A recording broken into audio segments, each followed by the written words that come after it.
Hey everybody, it's Romania Black. How are we over halfway done with season 2? I don't like that. I don't like that because we only have 4 episodes left of season 2. And then, yeah, I'm going to read the novel. I'm going to listen to the audio drama. We've got the Modao Zushi little cute chibis. We've got the Untamed. There's lots of Modao Zushi content. But as far as the Donghua goes, I need season 3 to be ready so that I can end this season and go straight to season 3, but that's not happening. So I'm trying to savor this last season 2 here as much as I can, but we're already on episode 5. So what the heck, man?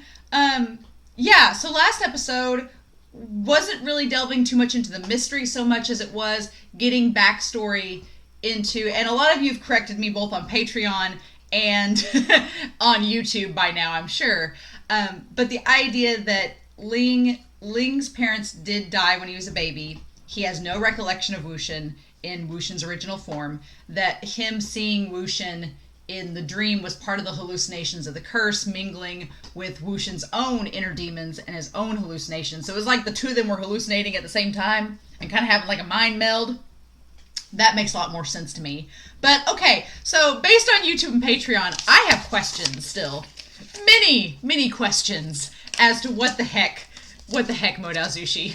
I feel like in season 1, I didn't have all these questions, and then as soon as season 2 started, it was like, wait, what's happened? And I feel like when I go back and read the novel, more is going to be explained. But, so I have questions, and a lot of you have asked these questions and made me think about this. So, okay, correction from episode 3, going into episode 4, Zhao and the mystery man with the ninjas are not the same.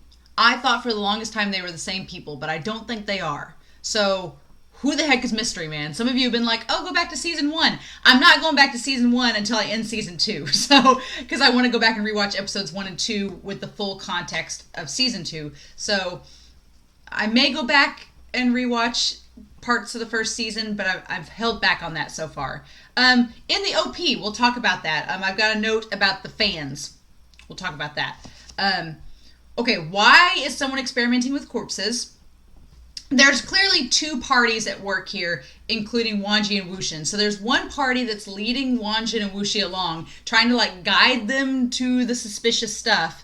And then there's another party that's doing the suspicious stuff. So someone's hiding something, and someone wants Wanji and Wuxian to find out what they're hiding. So we have 2 mystery parties that we don't know, but the 2 mystery parties clearly are working against one another, and poor Wanji and Wuxian are just shoved in the middle of it. So it's like, what are we doing? The game in the OP is Go, which is similar to shogi and chess. And why is there a strategy game in the OP? Such mystery, I don't know. My big question in all this, these are questions that have been asked by YouTube commenters and patrons on Patreon. My question is, why now? Why 13 years after Wuxian's death did Mo Jianyu sacrifice his body? Why now? What is going on that is leading up to Wuxian needing to come back? Because clearly Mo Jianyu brought him back for a reason. He brought him back for a reason. Why? Why now 13 years later? Why not 11 years later when the Zhao guy was having the issue where he came out from his clan? Why not 3 years after he died? Why 13 years? And so there's been a tie back to 11 years ago with the villagers going missing and Zhao being part of it. So I'm like, why 13 instead of 11? So I'm very curious about that. Other questions being asked. Whose sword is in the coffin? Why is there a sword sealed in the coffin? Who killed Yanli and Zixuan? Because by now I am 100% convinced it was not Wuxian. Wuxian may have been involved in it and indirectly responsible, but he was not the reason they're dead. Who killed them? What were Zixuan's last words? I wondered if maybe the Zixuan speaking was Ling's memories, maybe, or was it Wuxian's? That part's a little unclear. And then Wu on Patreon noted this as well, and I thought this was very astute. Or maybe it wasn't Wu, it was someone else. Anyway, someone noted on Patreon. You all have been so awesome in giving me comments and questions that I've lost track of who spoke to who. But someone pointed out that Chang the final straw in realizing it was Wuxian is that Wuxian was dedicated to saving Ling and making sure he was okay. And that makes sense because Mo Jianyu would not have cared if Ling was okay. He probably would have ran away. But that begs the question too. If Chang realized it was Wuxian because Wuxian cared about Ling, well, that means Wuxian cared about Ling. If Wuxian was evil, he wouldn't have cared about Ling. So, Chang, your logic is flawed. I don't know. I feel like we've not seen enough of present time Chang to really get into his mindset. We've only seen Chang lashing out in anger. Like in episode 2, Chang was like, "Oh, I found you, Wuxian, after 13 years, you're back," and was like ready to kick his ass. And in this, Chang was like, "Oh, I've got you red-handed," without thinking about. We've just seen Chang in lash out mode, which is a very Madame Yu trait that he's inherited, but we haven't seen Chang's actual psychology at work, and so I'm hoping we get more with that we get to see that.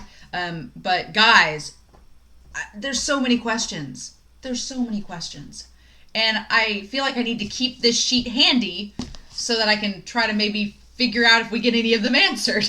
Or if I need to add to it. I'll probably need to add to it. But guys, this second season, I'm a big fan of mysteries and a big fan of like whodunits and like crime noir and stuff like that. So this whole detective game that Wuxian and Wanji is playing in this fantasy world, I'm all about it. So, guys, okay.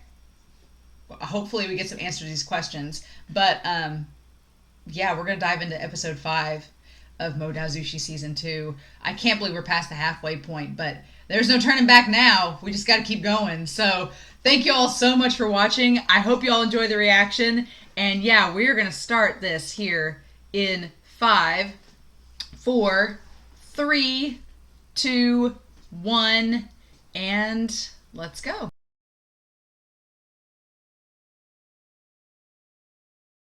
Oh my gosh.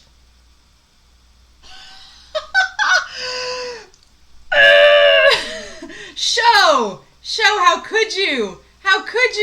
Oh my god, okay.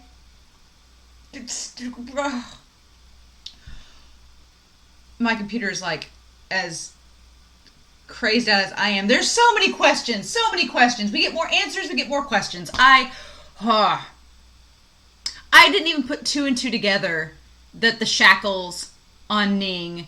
I thought that maybe Ning had been a prisoner somewhere, like someone had him locked up, and that's where he died, was he had been locked up.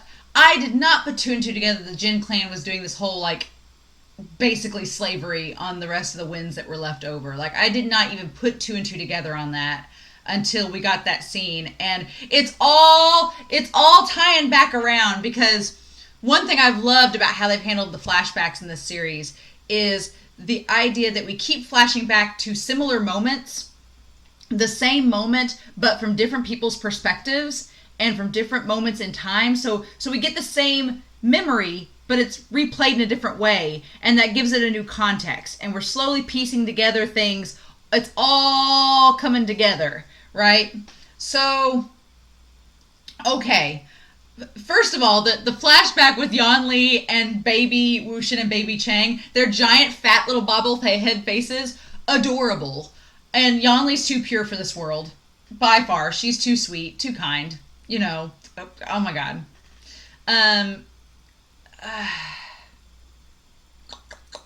So, I'm so curious. Why am I... Zishan has got me suspicious now too. I don't like it. I don't like that I'm suspicious of Zishan now, because he's the best boy. He's the matchmaker. Oh no, I don't like this. I don't like where this is headed. I don't like it at all, because I'm afraid that you guys are like, oh, you'll get some answers. I'm like, I don't know if I want them now, because okay, so one thing I do really like about this episode is that Wuxian inadvertently got to apologize to Ling. He's like, yes, I am sorry that I said that about your mom. I should have known better. And I love that line by Chang where he's like, you easily forget your words. You easily forget things. And I was like, oh God. Like, just that moment. So Chang knows it's Wuxian. Chang knows it's him. It's pretty much a done deal that Chang knows that Mojang Yu, that's Wushin in his body. Or he's like 99% sure, because I mean, at this point, it's like, what will Chang do? Wushin has the curse in his leg, which is not good. The idea that Mojang Yu's body is not that strong. Wanji needs to like get that curse out of there, like ASAP. So where are you, Wanji? But the whole thing with Ning and the rest of the winds and the Jin clan, oh my god.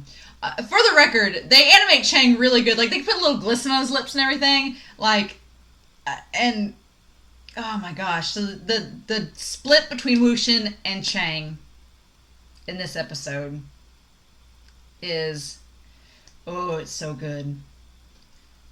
So yeah, I like that Chang is trying to school. I'm going back and rewatching this episode without the sound on, but I like that Chang is trying to school Wushin on being like, you forget your words, and I thought you had a way with words, but you're not so good with it. And it's like, So I like that Wushin got to apologize to Ling inadvertently and kind of confess, thank you and I'm sorry. Don't take those words for granted. Don't ever forget to say them. They're really important. And I like that he got to speak to Ling as an uncle, as his actual uncle. I know that Mojang Yu is technically his uncle too. Ling has lots of uncles, but to get to speak to it as that. But the whole thing with Ning, so curious that Ning is this really strong zombie, the Ghost General. And I'm wondering if it's because Wushin cared so much about him that when he imbued him with the resentful energy, it made him stronger than like several other feral zombies. Because Ning seems pretty indestructible. He's pretty much can handle a lot of things. But I don't like that Wushin has the curse in his leg. I don't like that because that seems like a little ticking time bomb. Like, we need to get the curse out of him. So I'm hoping Wanji like uses the magical Ouija board or something to heal him, because we need that to happen ASAP. Because otherwise it's gonna make him start hallucinating, which is not good. I mean, good for us because we'll probably get flashbacks, but not good for present time Wushin in Mojang Yu's body. Not good for that. So, oh my gosh, the idea of the Jin clan, us getting the flashback, and I like that the flashback back to when they were kids ties back that this whole thing about Chang being jealous of Wushin getting Feng Mian's affection has been happening since they were like toddlers, since they were like little bitty kids, since Feng Mian first brought him back to the Lotus Pier. Like, it's been something ongoing. And I hate moments like when Yanli is talking about watching over the two of them. I hate moments like that because it just shows what could have been. It's like when Chang was like, oh, we'll be the heroes of Lotus Pier. It's like what could have been between them. But the Wen clan and now the Jin clan just messing everything up, right? Just causing all sorts of problems. And this episode was so good to try to like build up the exposition, but give us these character beats like with Wushin and Ling and all of that. And then Ning shows up. Okay, I do have questions though. So Wushin is questioning about where Wanji is. He's like, where's Wanji been? It's already afternoon. Why is he back here? And Lanzan must be tired of waiting for me. So Wanji's in the mountain area and he finds a flute on the ground. So what's the deal? What's the deal with the flute? I'm gonna like make a note. Like the flute, Wanji and the flute. Why?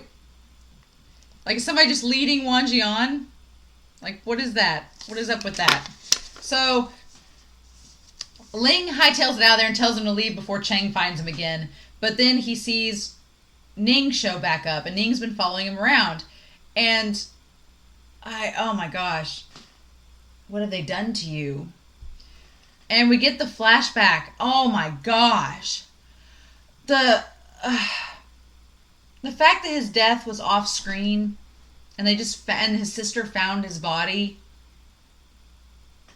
Oh my gosh, you guys, it's awful because Ning, our precious cinnamon roll, has done nothing wrong. And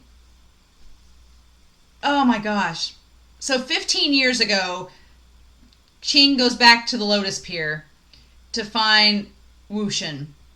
So they've rebuilt Lotus Pier, and this is 15 years ago. So this is 2 years before he died. So 2 years before he passes. And she begs him to go save Ning. And he seems like he has no clue what's going on. like what the Jin clan has been doing. But the Jin clan is no different than the Wind clan. They're making these elderly people, women, and children do all this indentured servitude, and like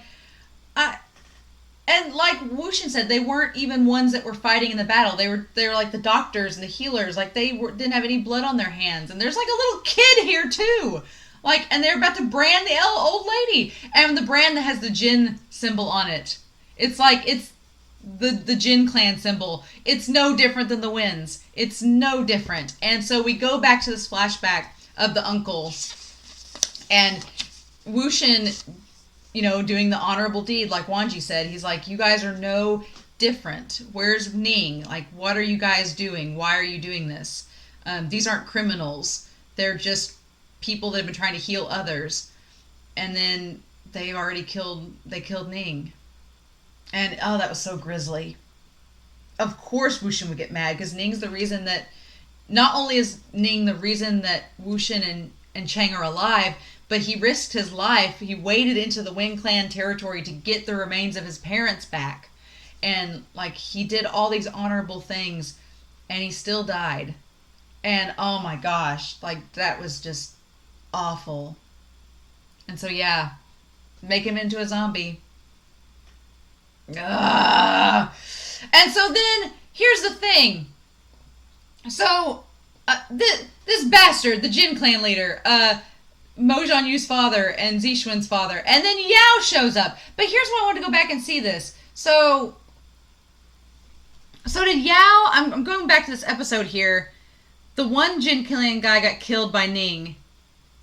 And then, here's the thing, he grabs the uncle, just like he says stay away, and in the vision, Ning swipes at him, and that's where his vision stops. So like he was dying. But there's no ulcer curse here. There's no ulcer curse here at all. It's just Ning grabs him and chucks him away. And then Yao catches him. So Yao catches him. And then that's when the Jin clan shows up. And the people get freed. And Wushin's like, get out of here. Take your clan members and go. And then the Jin clan leader said, okay, you murdered a disciple in cold blood. Yeah, so the disciple did die. Ning killed him. But he didn't kill the uncle. So there's been memories tampered with because Yao, sneaky Yao, was there protecting the uncle. The uncle didn't die there. But this is clearly the memory that that the uncle had when Wanji, did the spiritual Ouija board on him. So somebody's been tampering with memories. And Yao just happens to be there when all this is going down. And Yao's like, oh, we need to keep calm and, let's not get out of hand. And, of course, his dad is like, nope. So, and it's such a double standard because he's like, oh, well, you lost control of your powers and you did all these awful things. But, if you just give us the amulet that let you do all those things, we'll just kind of like call it even and let you go. And it's like, no! The tiger amulet's just going to give you more power and you're doing the same terrible things as the Winds. Like, Wushin's totally in the right in this. Like, you guys are off your rockers. And he brings up the fact that the Jin clan's been doing this without telling the other clans. Like, it's all been some back alley stuff. Because Wushin clearly didn't know about it unless Ning's sister came and told him. He'd never have known it was happening. Yeah, you're taking charge of the Wind clan's remnants. Like, you're just picking up where they left off. And it's funny because the Jin clan leader, he's one of the ones that didn't want to fight the Winds because he probably thought it would be a losing situation. I look at your actions, I could almost believe the tyrannical Wind clan was alive and well. It's like, So this brings up a whole nother conflict because like the Jin clan leader says, like Yao's dad brings up, the idea that technically the Zhang clan is connected by marriage. They're connected by marriage to the Changs. Yanli's married to Zixuan, so they're connected by marriage. So if Wushin declares war on the Jins, it's going to bring Chang into there. And Chang's going to have to choose between Yanli and the Jin clan and Wushin. And he's obviously going to go with Yanli because that's his flesh and blood. But, oh my gosh, Wanji. I'm just going through this episode and all these thoughts. Poor Wanji. Like, I'm glad Wanji's in a better place 15 years after this, that he's with Wushin Mojon Yu's body and that he's not suffering anymore, because I officially hate Wanji in the past.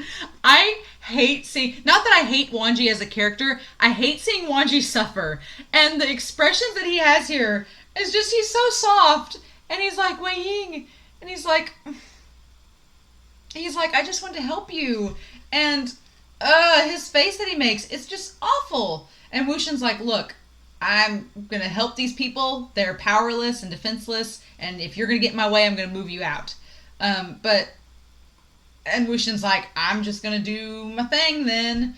And, Wanji, he's like, and Wanji just cares about Wushin. Wanji's like, quit using all this resentful energy. It's going to corrupt you. It's going to do bad things. Please stop. And Wushin doesn't stop because, he's not good at listening about such things. So, Chang going to the burial grounds.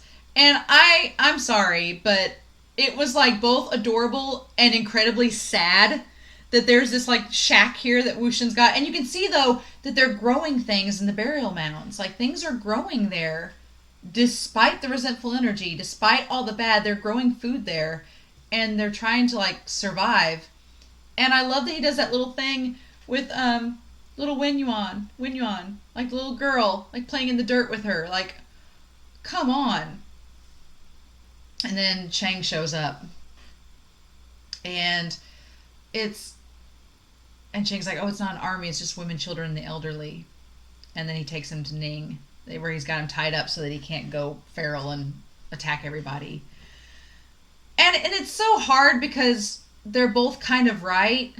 Like, Chang is kind of right that Ning is a problem. Ning, being a zombie, is a very big problem. He's a liability. He's going to get the winds in trouble. He's going to get us in trouble. He's like, how many eyes are watching you? And your amulet, they know that you have all this power, and you're going to offer them something to use against you. Chang's like, Ning is a bad thing. They're going to just use that to pit against. They're going to use that to start a lynch mob. They're just going to use it to start a mob and be like, oh, you have this terrible zombie, you have this amulet, things are bad, and they're going to use it to turn on Wen. And so in a sense, Chang is trying to protect Wushin in a sense, being like, look, you're not helping yourself. But Wushin's like, what do I do? Abandon these people? I don't have a choice. Like, they were backed into a corner. I had to do something. And Chang's like, well, I can't support you and turn my back on my sister and the Jin clan because she's connected to them now. And if you declare war on them, you're declaring war on me and your sister. And so it's like, it's so hard. And I hate this. I hate to the point that Chang and Wushin have gotten where I hate to the, so this is the breakup. This is the total split between the brothers. They both had joined forces against Ruhan, against the Winds, but now that that's all over, it's like you've taken revenge on the Wind clan. Chao's dead, Ruhan's dead. These are just like the remnants of the Wind clan. The ones that are left are the ones that didn't do anything. And so Wushin's like, we can't just slaughter them all. That's genocide. We're no better than the Winds if we do that. And Chang just can't let go of the fact that they're a Wind. He lumps them all into the same group. And you just can't do that. And then Wushin punching him. That's just like, he's like, your father would say that you follow your heart and you do the impossible, and you're not living up to that name. And I love that Chang throws it right back at him. He's like, yeah, and when you do that and you're on the side of everybody else, they label you a hero. But when it's against their wishes, they're going to label you a villain and just, crucify you for it. So it's hard because they're both in so many ways right, but in so many ways wrong. It's like such a moral gray thing. And they both know. And I love this line. He's like, do you think you can be the law yourself? Like, are you going to shoulder all this responsibility if you do this? Like, and Wushin's like, yeah, I can do this. And they cut back to that burial ground, that symbolic red and purple together. And then Chang's like, I have to spell it out. If you protect the Winds, then I can't protect you anymore. And he looks so hurt and distraught there because that's his brother. And he's like, if you protect them, I can't protect you anymore. And he just looks so hurt. And then Wushin knows exactly what he's saying, and he's like, you don't have to protect me. And he's like, banish me. And he looks so sad. He's like, tell everyone I defected, and then it's not on you anymore. And whatever I do from now on won't involve you. So it's like he's making his own clan, basically. Wushin's like, then I'm not part of the Zhang clan anymore, because that way you won't have to suffer. That way you won't get, none of this will get pitted on you. None of it will get pitted on Yanli. I'll just do my own thing. And oh my god. Like, it's all coming together. Like, the past is all coming together. Like I knew Wushin wasn't like a total maniac, because he's like he is now, but like he's basically just sacrificing so much to save his sister and his brother from getting thrown into his actions. He's like, fine, I'll be responsible for what happens, but I'm not going to involve you or Yanli anymore. And then he said, like we saw in episode 1, that he destroyed the tiger amulet right when he died, so that no one else could control it and use its power. But the thing is he's like, Ning, someone has kept... So Wushin's like, I destroyed the amulet because it was too powerful and I didn't want anybody else to have that power. But somebody's been keeping you alive and hidden and has been lying about your existence for over 10 years. Who is it? And this is where I wanted to go back to this. He uses the thing to try to figure out, like, what has Ning saw. And this part I was like, wait, hold on. So we see the Jin clan, we see the Ni clan, we don't see Wanji in this. We see the older Ni brother. We see let me go back just a hair, because I'm like watching this to go over with you guys, because I feel like I have to analyze this. So through Ning's eyes, we see Yao. We see Yao with his hand on his hip looking all cocky as hell. We see the older Ni brother. We see Zishin, and we see Chang. We don't see Wanji. And the older Ni brother attacks him with the sword. The Ni brother that died. And then there's a fire. And there's 3 people. There's the Jin clan man with the fan. And it looks like there's a Gusu. There's a Lan clan member. Yeah, there's the Jin man. And then this part confused me, the part with the pin. Yeah, Ning is like freaked out by it. And isn't like he's grabbing his head. Oh! And then it looked like he had 2 pins come out of his head. And Wushin grabbed them. Lanling Jin clan and Gusu Lan clan.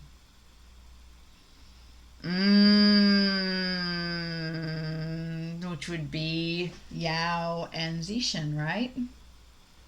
Which would be Yao and Zishin. I'm so nervous, you guys, because Zishin, I love Zishin. He's like Wanji's brother. But is he part of all this? Is he part of all this? And okay. Now it's just, God. I'm falling down this hole here, because, so the Jin clan leader, he's behind some part of it. He's behind part of it, but he's dead now. So, who killed him? Because Yao's in charge of the clan now. So, did Yao kill him?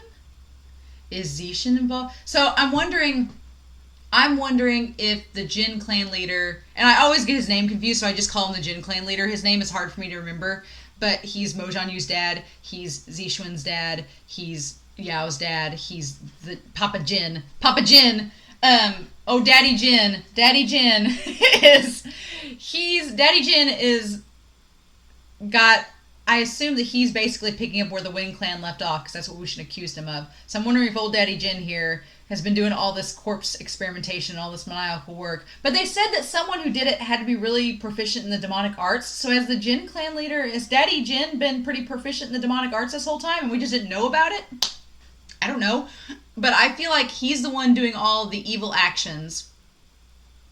And I wonder if Zishin and Yao were trying to I just can't see Zishan working with Daddy Jin.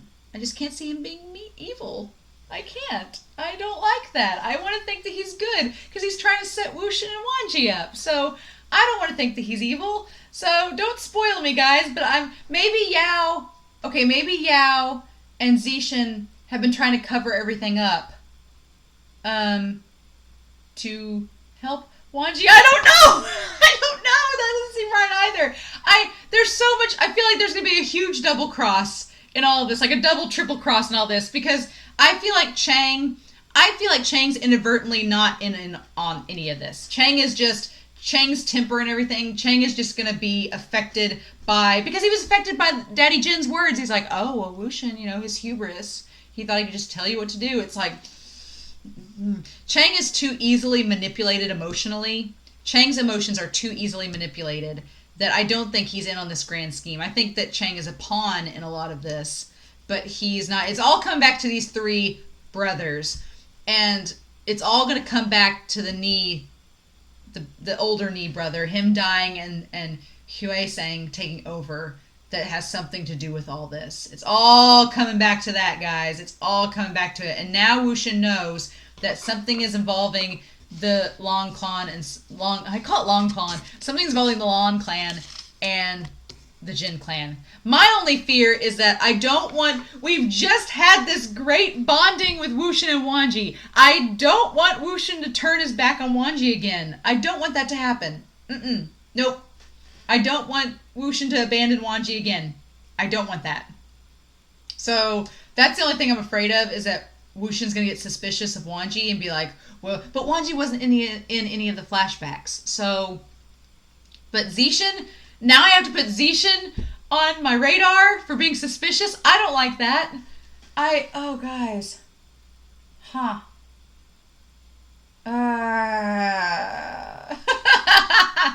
I love this episode because we got so much backstory and it pieced everything. Like the Wen Ning thing, I get it. I get Wen Ning's involvement. I get it. But now I have to question memories with the uncle. Like, who actually killed the uncle? Because it wasn't Wushin that did the curse. We can pretty much confirm that now, I think, because the memories have been tampered, it looks like. Zishan's now suspicious. The Jin clan is doing shady shit. And Yao's definitely suspicious. And the older brother dying now has me super curious. His unfortunate death now has me super curious. And I'm wondering, is the hand the brother's hand? Is the feral hand the hand of the brother? Is the sword that was in the coffin the older Ni clan? Because it's in the same place as the castle's in the same place as the Ni, as Wei sang. It's in the same Ni lands. So is the sword that attacked Ning in that flashback, is that the sword that was in the coffin? Is it the elder Ni brothers? Because he was really strong.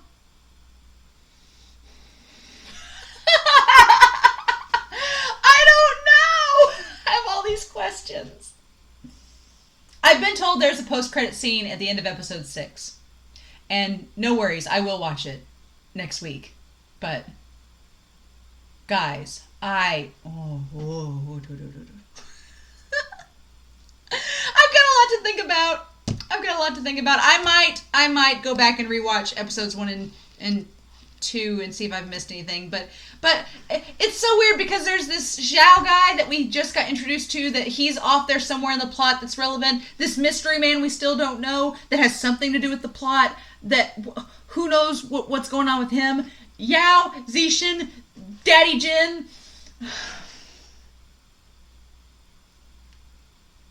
This mystery is getting really good, guys. And y'all are the biggest teases. You know why? Because in the last episode, and in episode 3, I'm so thankful y'all haven't spoiled me. Please keep that up, because I love going in blind and clueless, and I have a feeling that when the reveal happens, it's gonna floor me, and it's gonna be amazing. But y'all have been like, oh, you're so close, but yet so far. And I'm like, ah! But that's what I love about this show. I love that you can't predict where it's going, and each episode it's like just something crazy, and I'm here for it. So there's that. So yeah, guys, episode 5. Lots to think about, lots to meander and think about between now and then. But thank you all so much for watching this reaction. I've rambled enough. I've got to collect my thoughts and let this all soak in for the next week. So in the meantime, I hope you all have a wonderful week. Please stay safe, take care, and I'll be back next week with episode 6 of Modao Zushi Season 2.